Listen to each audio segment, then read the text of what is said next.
99% የሚሆኑት ወንዶች ሳያውቁት የቴስቴስትሮን መጠናቸውን እየገደሉት ይገኛሉ። እነዚህ ሶስት ነገሮች የምታረግ ከሆነ አንተ ወንድነትን እየገደልክ ነው። እነዚህን ሶስት ነገሮች እለት ተዕለት የምታደርጋቸው ነገሮች ናቸው። ቴስቴስትሮን መጠንህን አይጎዱትም ብለህ ሳታስተውል ታደርጋቸዋለህ። ነገር ግን የቴስቴስትሮን መጠንህን እየጎዱት ይገኛሉ። ዛሬ የቴስቴስትሮን መጠንህን በከፍተኛ ሁኔታ እንድትጨምር የሚያግዝህን ቪዲዮ አዘጋጅቼልሃለሁ። ማድረግ ያለብህና ማድረግ የማይገባህን ነገር እነግርሃለሁ። እስከ መጨረሻው ብቻ በጥሞና ተከታተለኝ። ለቻናሉ አዲስ ከሆናችሁ ሰብስክራይብ አድርጉ። ነባር ቤተሰቦች ከሆናችሁ የደውል ምልክቱ እንደተጫናችሁ እርግጠኛ ሁኑ። የተለያዩ ሱፐሮችን በመላክ ጊፍቶችን በመላክ እንዲሁም የዚህ ቻናል ሜምበር በመሆን ይህን ቻናል ሰፖርት ማድረግ ትችላላችሁ። አንድ ቪዲዮ ለመስራት ብዙ ጊዜ ይወስድብኛል፣ ብዙ ጥናት ያስፈልጋል፣ ብዙ ነገሮችን መስዋዕት ማድረግ ይኖርብኛል። ከሀገር ውጭ ያላችሁ የቻናል ቤተሰቦች ሱፐሮችን በመላክ ጊፍቶችን በመላክ አበረታቱኝ እላለሁ። አሁን ወደ ቪዲዮ እናምራ። ቪዲዮን ላይክ በማድረግ ጀምረው። የምናቀርባቸው ሀሳቦች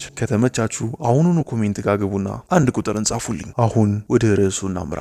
አንደኛ፣ እንቅልፍ። ከ6 ሰዓት በታች እንቅልፍ የምተኛ ከሆነ ወይም የእንቅልፍ እጥረት ካለብህ የቴስቴስትሮን መጠንን መቀነስ ብቻ አይደለም፣ አንተ ቶሎ ታረጃለህ። ለምን 20 ዓመት አይሞላህም? ከ6 ሰዓት በታች የምተኛ ከሆነ 30 ዓመት ላይ ስትደርስ የ50 ዓመት ሰውዬ ሰውነት እንዳለብህ ነው የሚሰማ። እዚህ ዓለም ላይ ከተሰጡን ትልቅ ስጦታዎች መሃል አንዱ እንቅልፍ ነው። የፈለገ ሀብት ብታዳብር፣ ዝና ቢኖር፣ ስኬታማ ብትሆን ተገቢ እንቅልፍ መተኛት ካልቻልክ ትልቁን ነገር አጥተሃል። ያለ እንቅልፍ ምንም ነገር ዋጋ አይኖረውም። ወደ ዛሬው ርዕስ እንምጣ። በቂ እንቅልፍ እያገኘ በመጣ ቁጥር ሰውነትህ ከፍተኛ የሆነ የቴስቴስትሮን መጠን እንዲያመርት ይረዳዋል። የእንቅልፍ እጥረት ካለብህ ደግሞ በተቃራኒው ሰውነትህ በቂ የሆነ ቴስቴስትሮንን አያመርትም። በቻት እንቅልፋችሁን የምታጡ ሰዎች፣ ቲክቶክ እያንሸራተታችሁ የማተኙት ሰዎች ለእናንተ መጥፎ ዜና አለኝ። ቴስቴስትሮን መጠንህን እጨምራለሁ ብላችሁ አታስቡት። ለምን የፈለገ ጂም አትሰሩም? ሰውነታችሁ ቴስቴስትሮን ለማምረት ይቸገራል። በቂ እንቅልፍ የማታገኙ ከሆነ ቴስቴስትሮን መጠናችሁን ለመጨመር የግድ እንቅልፍ ያስፈልጋችኋል። ከ7 እስከ 8 ሰዓት እንቅልፍ ጊዜ ይኖራችሁ። ማታ ላይ ስተኙ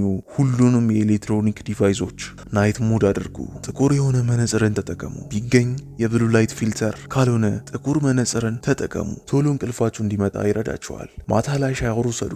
ቶሎ እንቅልፋችሁ እንዲመጣም ያግዛችኋል። ከበድ ያለ ነገር አብዛኛውን ጊዜ ማታ ማታ ላይ አትውሰዱ፣ ምክንያቱም በቶሎ አይፈጭምና። ቀለል ያሉ ምግቦችን ተመገቡ። ይህ ነገር በቂ እንቅልፍ እንድታገኙ ይረዳችኋል። መብራት አጥፍታችሁ ወደ አልጋችሁ ሂዱ። ጤናማ እንቅልፍ ይኖራችኋል። ከሁሉ ባለፈ ደግሞ ሰውነታችሁ በድግግሞች ስለሚሰራ ሁሌ በተመሳሳይ ሰዓት ተኙ። የፈለገ በዓልም ይሁን ኖርማል ቀን በዚህ መንገድ ተኙ። ጤናማ እንቅልፍ ታገኛላችሁ። በተመሳሳይም ደግሞ ሰውነታችሁን በቴስቴስትሮን መጠን ትጨምራላችሁ። 8 ሰዓት በቂ ነው። ከ10 ሰዓትና ከዛ በላይ መተኛት ደግሞ በዛው ልክም ጉዳት ያስከትላል። ወዳጄ 8 ሰዓት በቂ ነው። በተቻለ መጠን ክፍልህን ጨለምተኛ አድርግ። ብዙ መብራቶችን አትጠቀም። ሁለተኛ፣ ስኳር ስታበዛ ለቴስቴስትሮን እንዳይመረት በጣም እንቅፋት ነው የሚሆንብህ። የለስላሳ መጠጦች ሊሆኑ ይችላሉ፣ ወይ ደግሞ ስኳር የበዛባቸው ምግቦች። አንተ እነዛን ምግቦች ስትመገብ ሰውነት እነዛን ነገሮች አይፈልጋቸውም። ከደም ውስጥ እንዲወጣ ሰውነት ብዛት ያለው ኢንሱሊን ይልካል፣ ያን ስኳር ከደም ውስጥ ለማውጣት ሲባል። እናም ሰውነት በውስጥ የገባውን ስኳር ለማስወገድ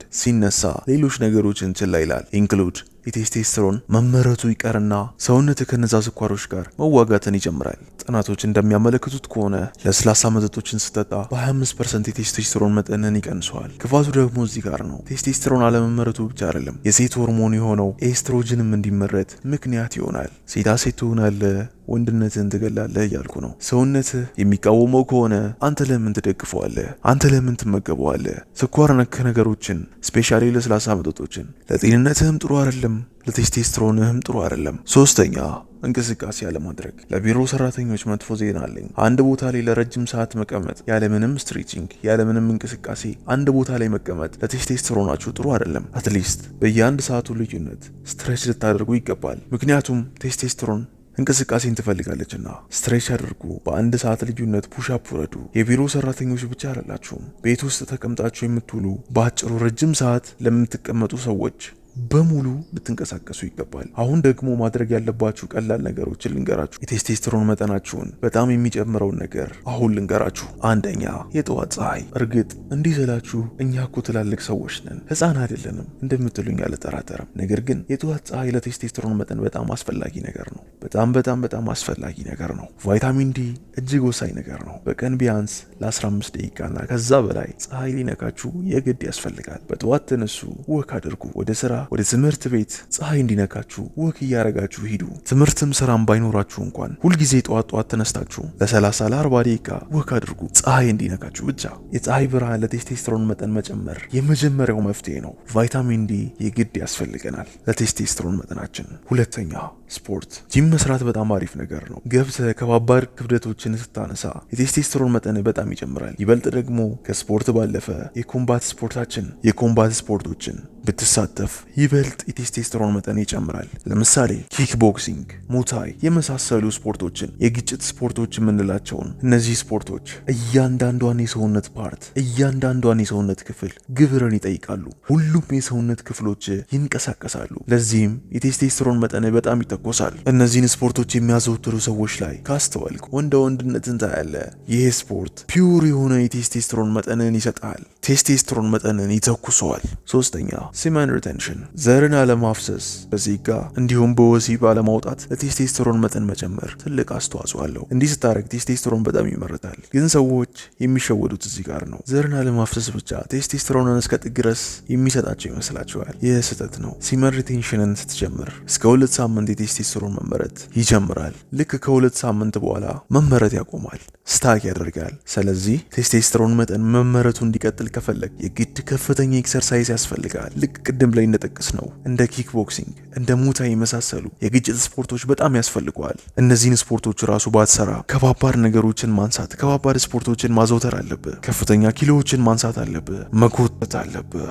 እነዚህ ከባባድ ስፖርቶች የተከማቸውን የሴክስ ኢነርጂ ወደ ፒውር ቴስቴስትሮንነት ይቀይሩታል። ቀደምት ግሪካውያን የኦሎምፒክ ተወዳዳሪዎችን 1 ዓመት ያክል ወሲብን አይፈጽሙም። ውድድሩን በብቃት ለመወጣት ሲሉ እንዲህ ያደርጋሉ። አሁን ያሉ ቦክሰኞችም ከ6 ወር በላይ ወሲብን ይጠቀማሉ፣ ጀስት ውድድርን በብቃት ለመወጣት ሲሉ። ይህን ያህል ሱፐር ፓወር አላቸው። ስለ ሲመን ሪቴንሽን ማብራሪያ ከፈለጋችሁ በዚህ ቪዲዮ መጨረሻ ላይ ስለ ሲመን ሪቴንሽን የሚያብራራ ቪዲዮ አስቀምጫለሁ። እስከ መጨረሻው ብቻ ተከታተሉኝ። አራተኛ ቀዝቃዛ ውሃ ዶፓሚን አይምሯችንን እንዲለቅ ያደርጋል። በተመሳሳይም ዶፓሚን ከተለቀቀ ሰውነታችንም ቴስቴስትሮን በከፍተኛ ደረጃ ያመርታል። ታዲያ አሁን ላይ ተመለሰልህ? ለምን ስፓርታዎች ሌሊት እየተነሱ በበረዶማ ውሃ ውስጥ ራሳቸውን እንደሚከቱ፣ በበረዶማ ውሃ ውስጥ ለምን እንደሚዋኙ አሁን ተገለጸልህ? በል እንግዲህ አሁን በኮሪደር ልማት ምክንያት ወንዞችን መንካት አትችሉም። ነገር ግን ቤት በቀዝቃዛ ውሃ መታጠብ ግን ማንም አይከለክልም። በል ቀዝቃዛ ውሃ አዘውትር፣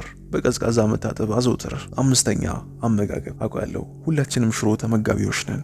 አመጋገባችን ከፍርፍርና ከምስር አያልፍም። እናም ስጋ ብላ ብዬ ሽሮ መጥፎ ነው ብዬ ግብዝ አልሆነባችሁም። ማትችሉትን አላሸከማችሁም። ግን ለጤና ለቴስቴስትሮን መጠን የምትጨነቅ ከሆነ በትንሽዬ ዋጋ የምታገኘውን ነገር ልንገርህ። ሞሪንጋን ተጠቀም። ሞሪንጋ ከ250 ብር ጀምሮ ታገኛለህ። ጠዋት ተነስተህ እሱን በአንድ ማንኪያ ብርጭቆ ብትጠጣ እንዴት የቴስቴስትሮን መጠን እንደሚጨምር ታያለህ። ደግሞ ደስ የሚለው ሞሪንጋ ከየትኛውም ምግብ ጋር መጠቀም ትችላለህ። ከፈለክ ከጁስ ጋር፣ ከፈለክ ከበሶ ጋር፣ ከፈለክ ብቻውን መጠቀም ትችላለህ። አሁን ለየትኛውም ፋርማሲ ገብተህ ታገኘዋለህ ወዳጄ። የዛሬው ቪዲዮ ይህን ይመስል ነበር። ውጭ ሀገር የምትኖሩ ተመልካቾቻችን ሱፐሮችን፣ ጊፍቶችን እየላካችሁ ብታበረታቱን እላለሁ። ቶሎ ቪዲዮ እንድለቅ ያግዘኛል። ቀጣይ በምን ጉዳይ ቪዲዮ ልስራላችሁ ኮሜንት ላይ አሳውቁኝ። የደውል ምልክቷን መጫናችሁን እርግጠኛ ሁኑ።